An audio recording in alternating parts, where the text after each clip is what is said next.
I'm done with all this waste and like how much is ending up in the landfills. It's always been a top priority to build a green community or a green city. It gets quite expensive.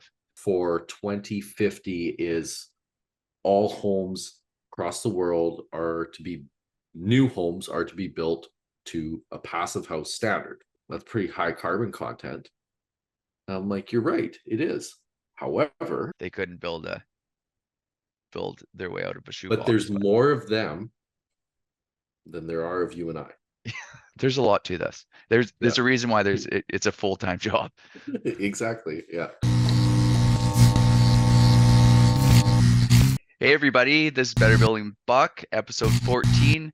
We have Lane O'Brien here with O'Brien Construction or Contracting. Contracting. Yeah, contracting. And so we are going to chat a little bit today about net zero building and kind of what gets us both kind of excited about that and why we think that maybe that would be the way that you might want to build your next home.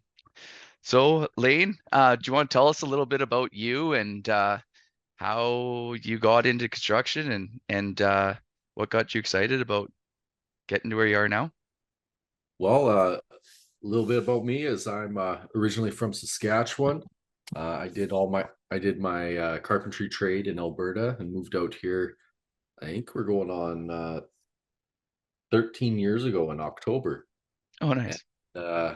yeah, I just started working for guys out here and seeing all the waste and everything that was happening and learning my skill set and just getting better and better. And I decided, you know what, I'm done with all this waste and like how much is ending up in the landfills, because it was like when you work on massive commercial construction projects, like there's a fair ton of waste because it costs more to send it back to deal with all that stuff than it is to just throw it in the bin. Yeah, Get new, for sure. right? So I got tired of seeing a lot of that. And so I started my own company. And then I always knew that I wanted to be a home builder and not just a renovator. So started doing all my home building courses to get my license. And the whole net zero and passive house, like it's always been, since I started my company, it's always been a top priority to build a green community or a green city. And it was navigating, well, what would the best way to do that be? Would it be doing net zero? Because that's like when I started my company, net zero wasn't as much of a thing as it is now. Right. It was being talked about more so, but it wasn't as much of a thing. And if you're doing net zero, most guys were still doing the R2000 or looking into passive house a little bit. But the net zero it's always supposed to be that bridge, right? From your step code building to passive house. So I looked into it more, took my courses, and really just had a good heart to heart with myself and my wife, and said, you know what, this is it. Like I'm gonna be the absolute best number one net zero builder there is. I'm gonna do it differently. I'm gonna build homes that people question how I was able to do them. So we've started that journey. We had one net zero project that we're doing phenomenal on it by midpoint, but it's unfortunate that one didn't end up following through. So we're currently looking at other ones, and we're just putting it in our kind of our practice that if you build with us, you're a minimum step code 5 house. We will not build to basic building code. This is it. And our next real step in adventure is going to be, I call it adventure, is going to be where I take my passive house course and I want to bridge the gap. I want to build a home that is not passive house certified, not net zero certified, but meets both criteria on all Right. fronts and see where we can bring that kind of cost. Like that's my goal for the first one was, Don't go don't go too over the top, yeah. but make it so that it's like semi, in that obviously there's more cost to it, but when you go all the Yeah. way to passive house, then it gets quite expensive. Hmm. Well, and that's the thing. Like passive house is about ratings. Passive house is about what's your carbon footprint at the end of the day. How much energy are you consuming? Like it has both net zero. It has net zero aspects to it with other aspects to it for your lower carbon footprint to make sure that like when you're done this, your carbon footprint is neutral, Right. right? By the time you've built it. And that's what the Paris Agreement is, right? That's the actually no, that's wrong. That's the step above Paris Agreement. Paris Agreement for 2050 is all homes across the world are to be new homes are to be built to a passive house standard. The next goal above that is low carbon or carbon neutral passive house, Right. because a passive house is already the mid to low carbon threshold. And then their next step is to go either ultra low carbon or even carbon neutral for how much it is.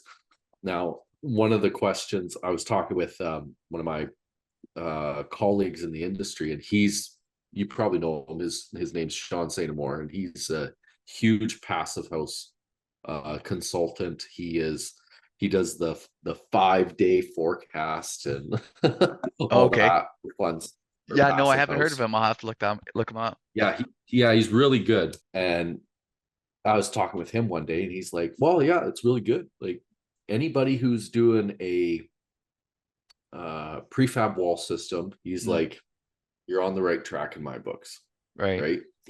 Huge fan of that because it limits your waste. You are set up for success right off the bat because everything, as long as you've built your floor properly and your foundation properly, Yeah. those walls show up. It's just plunk, plunk, plunk, plunk, plunk, right? Yeah, for sure.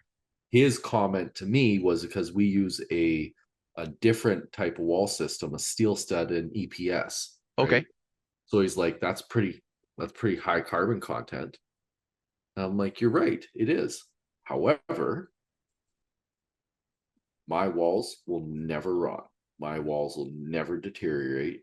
My walls, technically, if you look at the studies for EPS and galvanized steel, what's their longevity? Well, quite some time. Exactly. Yeah. So, what for your carbon footprint, it looks at the longevity of the home and how Yeah. long it will last. Right. So having EPS in my walls and him saying you have to have an ICF foundation, well, what's the difference? Right. Yeah, there's I definitely going to be there's going to be some uh pieces at play as we navigate through uh adding this carbon load to the house and how we're going to build out these wall assemblies and yeah, how they're going to actually navigate saying what has a heavier weight yeah. and Well, because if you look at it, like they say a ICF home, like you can build an ICF home very carbon friendly. Okay. So why can't I build mine? You have steel in your concrete, yeah, you have concrete, yeah, and you have concrete's really EPS, high right? carbon, And I have steel and EPS. right? So what's the difference? Yeah. Yeah, yeah, Right? no, that's fair. Yeah. And so Yeah, that's where I'm at. And like I'm kind of I love net zero. I kind of pushing more just high performance, right. right? Because like our wall system, first time doing it, first home I ever built, okay, midpoint blower door test 0.97 ACH. Yeah, I had to get 1.5 by the end of my project. right. So I was put by midpoint, I was on route to push passive house with my building techniques with this already, with with your wall assembly that you were my using. wall assembly for the air changes per hour, right? Yeah. So that's kind of where I'm like, I am passionate. I got pretty giddy about it that day when I was like, Yeah, that's a good yeah. score. I Yeah. mean, I wanted to go lower, but Well, that's just me. yeah. Well, that's the thing. I have a job right now where we're um it's it didn't have to get blower door test, and I'm trying to navigate if I'm gonna get the blower door test or not, because it's not actually part of our um I guess we don't have to do it with the city. So I'm just trying to decide on if we're gonna get that, and if it's, for me it's important, but if there's a cost, and does it work with the schedule and stuff like that. So that's kind of what I'm navigating through right now. Well, I mean, there's ways to do it, right? Because a blower door test, they don't have to have a model of the home, No, right? and we did already did the modeling because we weren't, Yeah. I didn't realize that um The city we wasn't going to they require you to were, do it. yeah, at that point, because Yeah. we had to do that in most So other jobs. I mean, for you, um, just doing the blower door test, that's just documentation, right? That's just Yeah. going to help you get better because the more blower door tests you do, the better you're going to get because you're going to find those little details, find those little nuances where, oh shit, I missed that again. Yeah. Right? No, yeah, I hear you. Right? Yeah. Because like you have to have some sort of benchmark. And with how step code is going, with how they're pushing everything in the building industry right now, like you really do need to have a good, and when I say good, I mean a good benchmark that you know you're going to be able to achieve this every single time, right? Mm, Because when I did mine to get my midpoint, I did everything how it was supposed to be done. I sealed it, just followed the instructions, and then I just went through and I did what I needed to do, right? What the supplier requires you to do for taping your seams, taping this and that, the poly, because we use poly and regular insulation on the ceiling, okay. and that was our kicker. Yeah. That's where we struggled, right? And then our some of our penetrations going through the slab and outside, like our water connection wasn't actually hooked up yet. Right. So we first started doing it. She's looking at it. She's like, that doesn't seem right. That's a lot. That's a lot of air. So Mm, we go downstairs. Lo and behold, I got a 3-inch stack that don't have is any water in the only P trap. that isn't connected, no water in the P trap, and it's just gushing air through there. We're like, oh, that's the problem, right? Yeah, That should right. sucking some sewer water in, or sewer Yeah. air in. So dealt with Oh, that, and yeah. then all of a sudden we're at 0.97. So I think honestly, if I would have been able to go at it for, if we would have gotten the fogger out, Mm, because she brought it, yeah. we just never did it. If we would have gotten the fogger out, I probably could have gotten to 0.6 at that midpoint. But I was happy and tickled Yeah. pink with Well, that's something to be 0.97, proud of. You right? should be stoked, dude. Yeah, for So sure. but for us, like that's the starting point. Like that's one of the hardest things that people are finding to do um for doing a net zero home, right? Getting your And air that's tightness. getting your air tightness. Yeah. Because I was talking to a guy and he's like, yeah, we were pretty excited. We got point, what was it? 1.45 at the end of our build. I was like, Yeah. oh right, congratulations, right on. That's step 4. And he didn't even know it was step 4. Right. He was like, no, that's step 3. I'm like, no, step 3 is 2. Step 4 is 1.5. Step 5 is 1. Passive house is Point 0.6. six and below. Yeah. He was like, really? Like, yeah, yeah, that's a good job. Yeah. He's like, I didn't even know that. Yeah. But Well, the house that we got certified as net zero ready, that was kind of one of these where we we were going through it, and our energy advisor was like, this is, you guys got to do a couple of things to get this to be net zero ready. And I was like, let's do it. Yeah. Uh, and so I was stoked. I knew that I was trying to go um for step 4 or step 5 home. Yeah. Um, but I didn't realize about the net zero, and so I would, that was a good thing for us for selling purposes and stuff like that, because that was a spec house that we did. Yeah. Well, I think that's the other thing that people need to understand about a net zero house is that um, you can do it very affordably. You can do it for the cost of doing a regular house, but a regular house's finish is going to be nicer Yeah, because that's that's where you're going to sacrifice. You're going to sacrifice on finishing, but you're going yeah, to have a high performance house, yeah. right? So your house is actually going to pay for you, whereas the normal house isn't. Yeah, And and the other thing too is, it's like when you think about, when you start peeling layers off of a house, it's a lot easier to pull up some baseboard and put down some new floors and put down a new countertop and stuff like yeah, that when you can afford it. It's yeah, really expensive to start hacking into your walls and trying to figure out where you got air leaks and how you're going to solve those problems. And so, yeah, getting the customer to understand that, like, if you get all of the mechanicals and all the stuff behind the walls in good shape and upgrade your house as you can afford it, because I yeah, think we've got so skewed on where you should be going with a house build, that like that minimum standard of construction, or code minimum built house, is like the benchmark, and then you just put all the money into the finishes because that's what the person sees, when you yeah. just have literally the weakest, most pathetic shell of a home. And then you could, yeah, I don't know, I don't know, Well, it's a that's hard like sell the sometimes.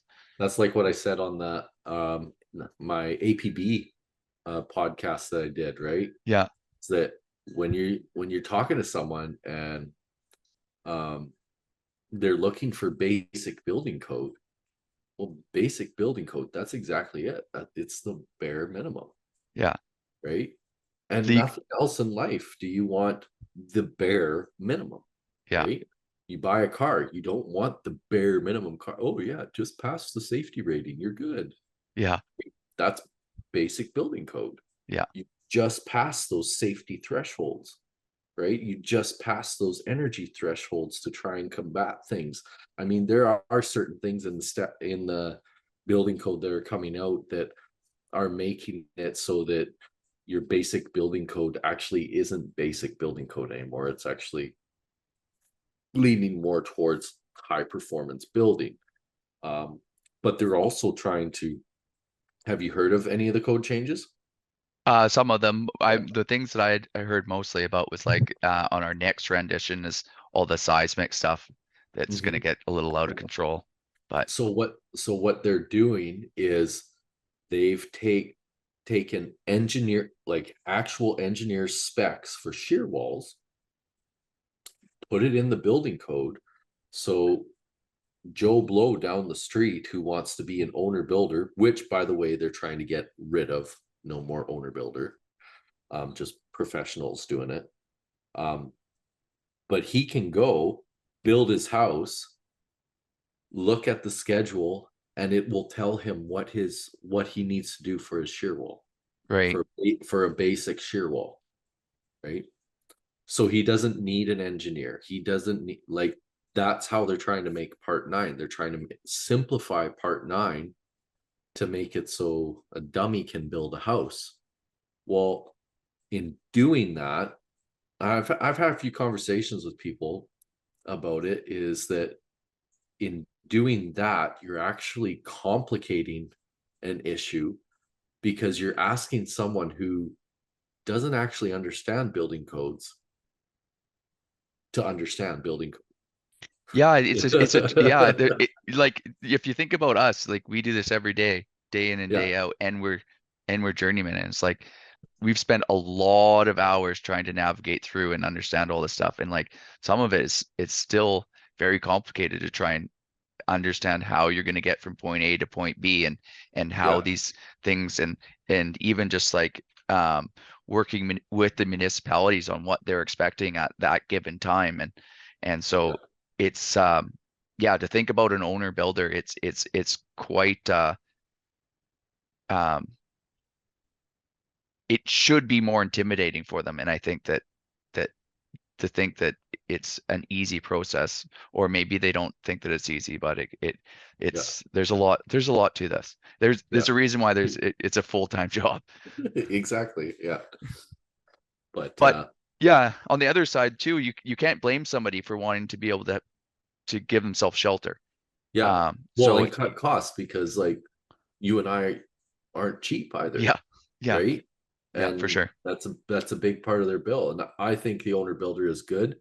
Um, I don't know what the education is that they have to do. I know they have to go through courses like we do in order to do it. They have to provide a home warranty for it. It's different rules for a homeowner to provide warranty. Um, I think it's something like it locks them in for a minimum of 5 years. They cannot sell it. Like, and they have to deal with any problems that arise. Oh, interesting. Yeah, okay. Yeah. Yeah, I don't know exactly either. But anybody who wants to learn about high performance and net zero building, like good on them, Yeah, because it makes our job easier. The more people who are wanting to say maybe look at becoming an owner builder and then getting into it and being like, holy crap, like this is a lot. yeah. It'll actually give them an understanding of what we deal with and why we choose to build the way we do. I think that's the biggest thing. Like for us as being net zero train certified, because we haven't actually certified a home yet. We were going to, but it didn't work. Um, for us, we just tell our clients that we like these are our non-negotiables. So our exterior, our whole building envelope, and our structure, they have no say. Yeah.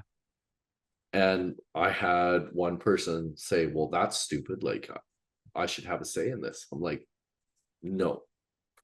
Well, why? Because I have to warrant it. Yeah.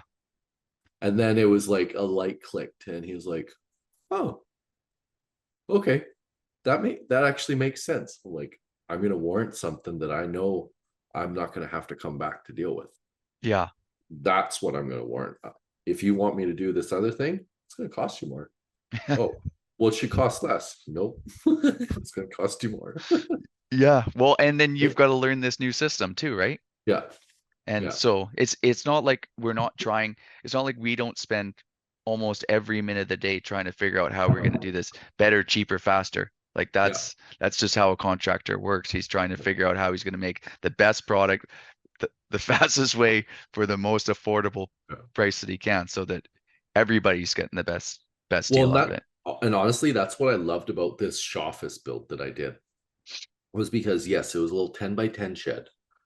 Um, but I built it with 2x4 walls with R14 insulation and then a R6 outsulation on top. So I don't deal with outsulation because of what my walls are. My walls that I put in a new build or an addition are the steel stud EPS with no thermal bridging.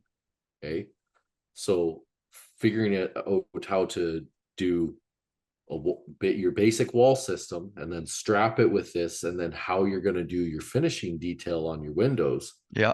For me, I really enjoyed that because I had to start thinking outside the box. Well, how would I do this? Like, how do I get this? Make sure that everything comes back together and everything ties in together, right? And yeah, no, I really enjoyed it, and I'd much rather learn on a little 10 by 10 office than a 4,500 square foot house. Yes, for sure. Yeah. Because the Yeah. only difference now is if somebody wants us to do a 2x6 construction and put 4 or 6 inches of outsulation on the outside, well, that's fine and dandy, but let me show you a better way, right? I can get you higher ratings and you're going to be tickled pink at the end of the day, Right. right? So When you started your business, what was the things that like made you say, hey, this is what I want to be doing? Or was this like when you started your apprenticeship, you'd already thought, hey, I wanted to run my own business? I've always wanted to have my own business Okay, since I fair got enough. out of high school. Yeah. Always knew that one day I was going to have my own business. I didn't know when, I didn't know what it was going to be at that time. Because I initially started when I graduated, I went for police and security. So I was going to become a cop. Okay. And then I learned a whole bunch of stuff about cops and the ongoing depression and the PTSD and all that fun stuff that police officers go through with what they see and deal with. Yeah. And I was kind of like, yeah, no, I'm good. I've never had depression, and nor do I want depression. So Yeah. I'm gonna go a different route. And I Yeah. always Fair enough. enjoyed carpentry in shop class, so I thought, hey, well, let's try this. And it was at that point I think I'd been doing it for I don't know 2 years and really enjoying it. And I was like, yeah, I'm gonna start my own construction business one day, not knowing what it was gonna be again, right? What am I gonna build? Am I gonna build houses? Am I gonna build garages? Am I gonna build whatever? And then it's one of those things. It just keeps evolving. What are you gonna build? What are you gonna build? Well, now we're at a point where we have a home building company. We have a net zero home renovation company. My wife has an interior design company. We actually have another company that we want to specialize for just high end luxury high performance homes, right? Um, but the vision doesn't stop there, right? The vision is to become a developer, Mm, right? So it's constantly evolving. It went from I just want to own a company and see if I can do it. Well, I've done it. I've had my ups and downs, as I think we all have. yeah. Fair enough. Uh, But the vision is like, I'm not stopping here. I don't want just a small company. I want to build an empire.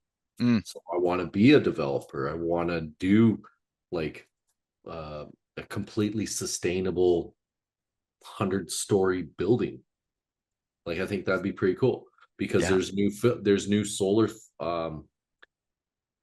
technology coming out that you can put it on your windows, and then it's just it's a wire that comes inside, goes to a connector, and pumps your power, right? Right. So I think it's not the same as like a solar panel because it's for one, it's translucent, Mm, and two, it's just a film. It's just a little gridded film. It's supposed to take quite a bit of energy, but not as much as your regular because it uses a larger surface area to. I'm not sure how it does it, but I've been trying to find more and more about it. They're not really releasing a whole lot, that's but fair. I think that's pretty cool if we can use that. And then for net zero, I'm always interested in what could we do differently? Like how can we make it more sustainable than it is? And there's always the solar hot water as well. My brother-in-law, he got to install that on a building, Hmm. and he said he tested it. Like they didn't have the boilers on, they didn't have the hot water tanks on, and he said the water that was actually coming out of it was quite warm. Oh wow. Like and And this he said, is summertime or what? Like what was uh, no, it was like fall, Okay. right? So it was Yeah. quite warm, and he Right. said, in summertime, he's Yeah. like, this would be boiling hot, Right. right? Like maybe, But yeah, you want to be tempering it. yeah, so but that's the whole idea of it, right? Right. Is to preheat the water coming into the tank so the tank doesn't have to do as much, or the boiler doesn't have to heat it up so much, right? So if you it's like anything, if you can keep those temperatures regulated, you're consuming less fuel, Right. right? And that's the other thing about net zero that I don't agree with this what the city of Vancouver has done is they're trying to get rid of gas furnaces, period, right? And there are areas where it makes sense that you don't need a gas furnace, but at the same time, it also doesn't make sense if you need to have 3 heat pumps for one house, Yeah. Fair enough. Yeah. right? So let's figure out hybrid systems, right? Because if you go for a high performance heat pump, like that can cost like a Mitsubishi Zuba Central, like that's 20 grand installed, and you still haven't done any ducting yet Yeah. for the air handler. Yeah. So if you can cut some costs on a heat pump that you don't need that one, but you have your regular gas furnace as well, like let's figure it out. Let's get the best of both worlds, right? Mm, But we need to figure out how do we balance it. And that's the biggest thing. And that's going to be the biggest struggle for net zero homes and passive homes going forward, is finding that balancing act. Because not only do you want to find that balancing act for the cost of building the home, hmm but you want to find that balancing act for what your carbon footprint is, what your how sustainable your home is, because you want to have a multi-generational living in these homes, Yeah, fair right? enough. It's not a home that you build, sell it next year. It's a home you build and you're going to live in it for 10 years, because that's the only way you're going to get your ROI. Yeah. Well, the other thing is, it's interesting coming from like the builder's point of view. It's like we want to make sure that whether it's like if we're building homes, that they are multi-generational, at least from our kind of thought process. And like whether that's the same family that's in that home or multiple families, but you don't want to have this disposable home that's actually not going to like stay um um well built for a long period of time, where you're having to smash it down because it just doesn't perform or doesn't do And uh I think that's a big part of our step code, right? But it's also, we're enforcing step code to be step code 5 by 2032. So you're essentially a net zero home without some of the bells and whistles. fixings on it, right? Yeah. And bells and whistles. But we also want to ensure that people are getting the proper education, and they are, because right now it's mandated, if you're a builder you have to have your step code 3 training, Yeah. right? I think it's ridiculous personally, because I'm having to do that, yet I'm a net zero trained certified and I can build a house even more.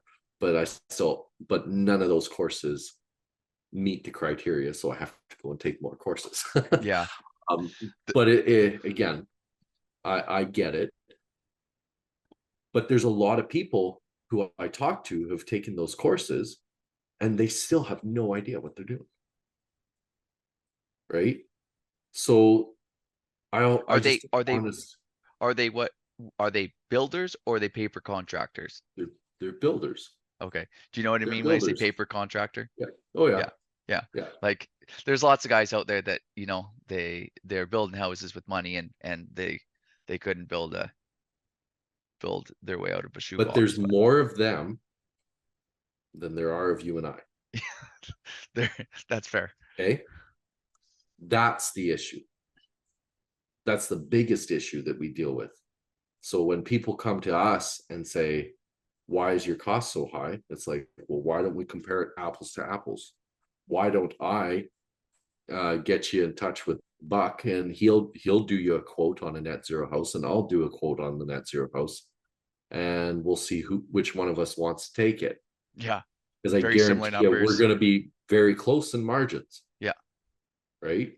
But if you ask me to quote it, and then you ask Joe Blow down the street who doesn't know his head from his ass, and like, this is what we're dealing with, right? Basic building code mentality, high performance building code mentality.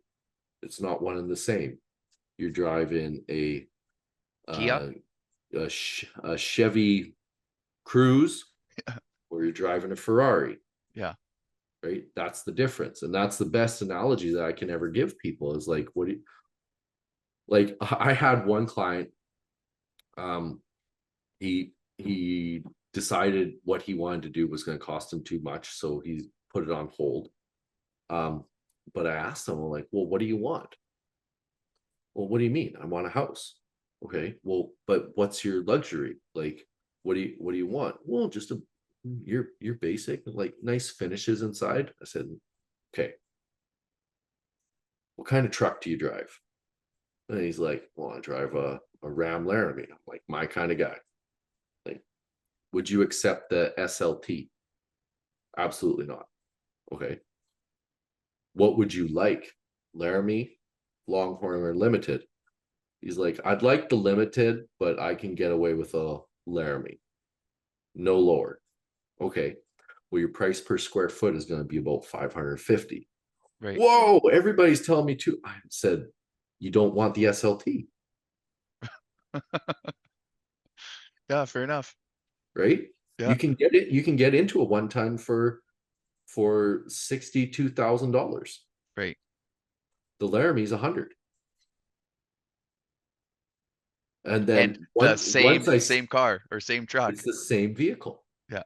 And that was an analogy that, like, we were on a phone call, but it was an analogy that you saw the light bulb go off in his head, and he's like,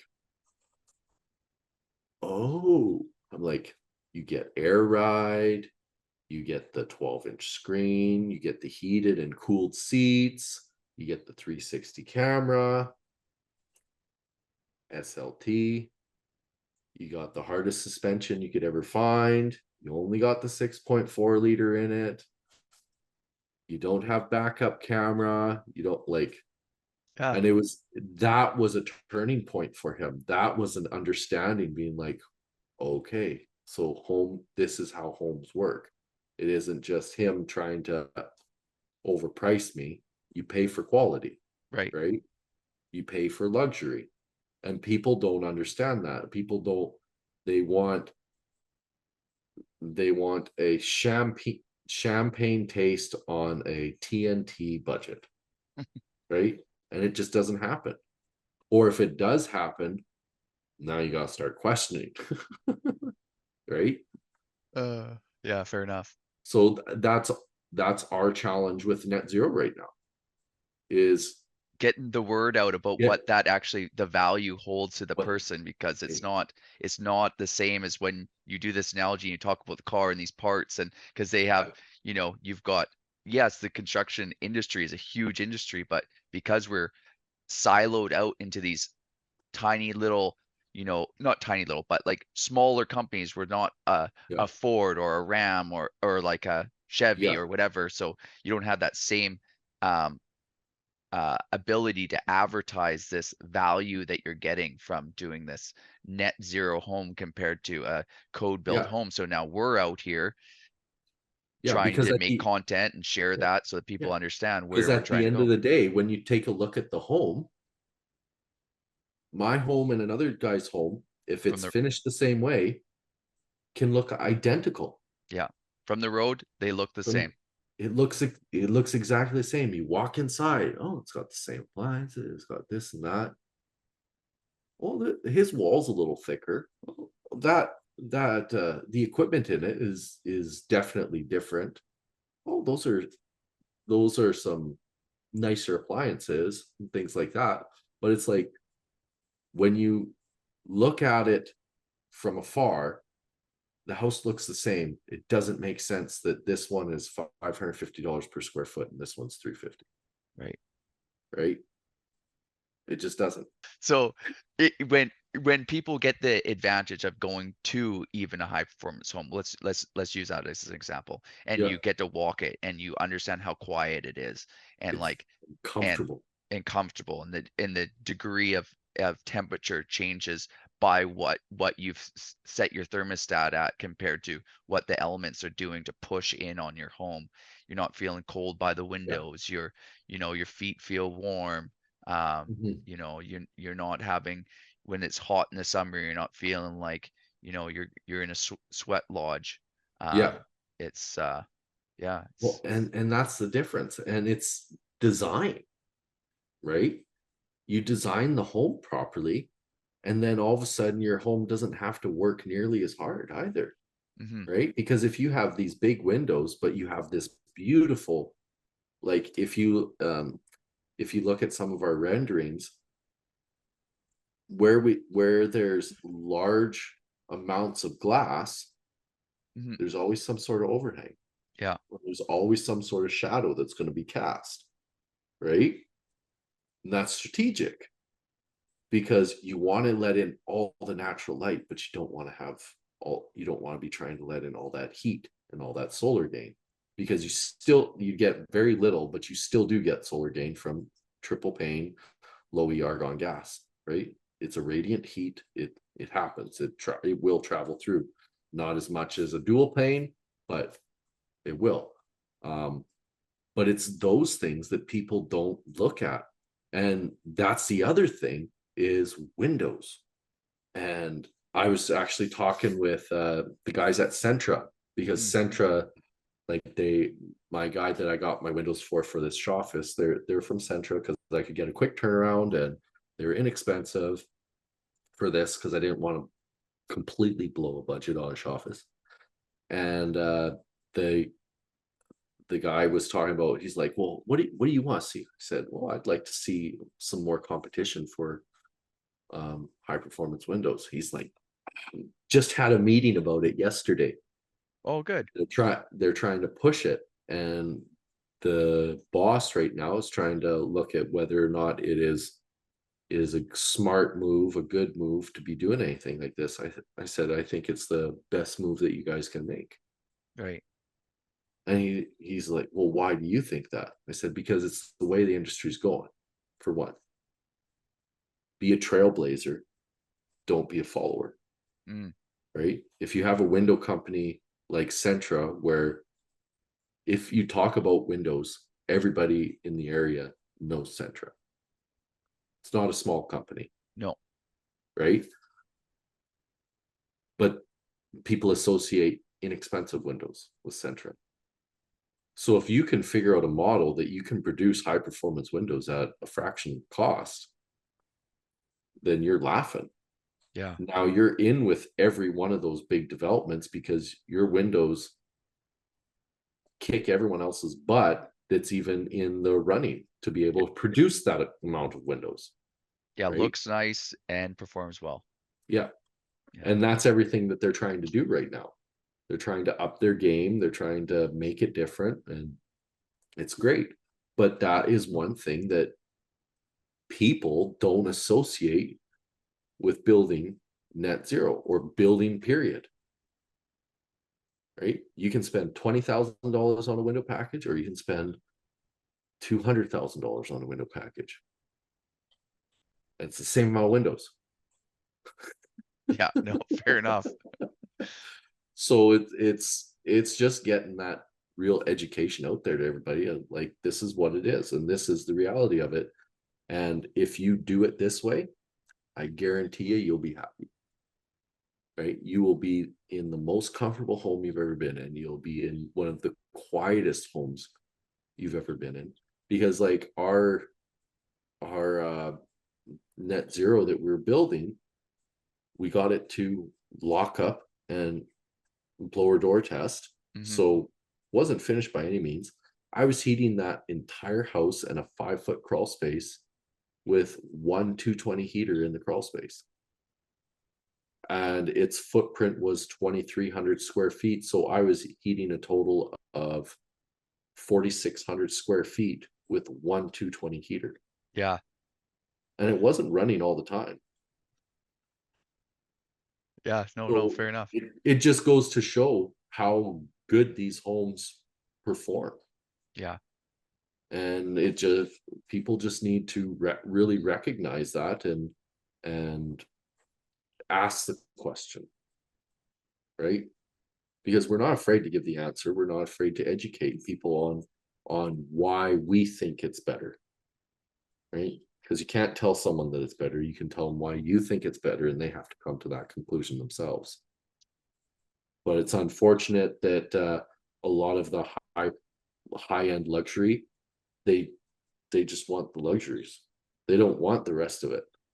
But Yeah. once Well, you it's get, it's it's hard to convince your friends at a dinner meeting or at a dinner function that yeah, you had a beautiful well-built home if you don't have the glitz and the glam that you can see on the facades. Yeah. And Yeah. so, yeah, I And think, that's where for us, I think that's where we're transitioning to high end luxury, high performance, mm, right? Because it it it just makes sense, yeah, no, that's fair. right? Yeah. Um, yeah, well, we'll probably shut her down there. Yeah. And um, Well, if thank you very much for the call, and thanks for pushing it to a little bit later later today. I was trying to get everything done, and it yeah, Hey, dude, we did. I'm stoked we did it. I'm stoked that you had some fun. I had some fun. That's the whole point of this, and I look forward to doing another one with you at some point because yeah, I think we still got more to talk about. Absolutely. Yeah. We should look at maybe doing the next one. We'll do it in person together kind of thing. Yeah, I Joe would look. Rogan style. Yeah, face to face. Face to face. Right. Well, because then we can just film it and Yeah, it doesn't matter. There's no stops, there's no nothing. We can just yeah, have at her. If it goes for a couple hours, it goes for a couple hours. yeah, for Um, sure. but yeah, So you had some fun? I did. It was a lot of Good, fun. I like talking good. about this stuff. Uh, Yeah, yeah, definitely more that we can get into, heavier topics on it. yeah, But yeah, it was good great. man. Sweet. All right. Well, I appreciate it, and Yeah, thank you we'll. very much. Really appreciate the opportunity, and I look forward to our next chat. Okay, bye for now, man. See ya.